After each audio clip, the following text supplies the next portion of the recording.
প্রতিদিন যানজটে হামাগুড়ি দেয় ঢাকা, কিন্তু অবাক করার মতো তথ্য হলো এত ধীর গতির এই শহরে গত 6.5 বছরে সড়ক দুর্ঘটনায় প্রাণ হারিয়েছে 1384 জন। প্রশ্ন হলো, কেন থামছে না এই মৃত্যু মিছিল? রোড সেফটি ফাউন্ডেশনের সর্বশেষ প্রতিবেদনে উঠে এসেছে উদ্বেগজনক এই তথ্য। 2020 সাল থেকে 2026 সালের জুলাই পর্যন্ত রাজধানীতে ঘটেছে 1849টি সড়ক দুর্ঘটনা। এতে আহত হয়েছে আরও 2488 জন। জানা গেছে, নিহতের মধ্যে সবচেয়ে বেশি ছিলেন পথচারী ও মোটরসাইকেল আরোহী। মোট মৃত্যুর প্রায় 82%ই এই দুই শ্রেণীর মানুষ। নিহতের মধ্যে রয়েছে 1034 জন পুরুষ, 219 জন নারী এবং 131 জন শিশু। AKS অর্জন করল গিনেস ওয়ার্ল্ড রেকর্ডস। AKS দুর্ঘটনার সময় বিশ্লেষণেও মিলেছে গুরুত্বপূর্ণ তথ্য।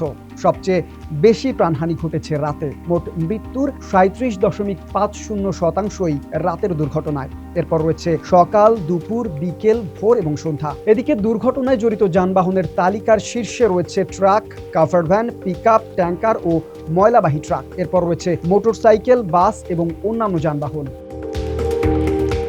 রোড সেফটি ফাউন্ডেশনের মতে, রাতে ভারী যানবাহনের বেপরোয়া চলাচল, দীর্ঘ যানজটের কারণে চালকদের অসহিষ্ণুতা, নিরাপদ পারাপারের অভাব, ফুটপাত দখল এবং একই সড়কে বিভিন্ন গতির যানবাহন চলাচল, এ সবকিছুই দুর্ঘটনার বড় কারণ।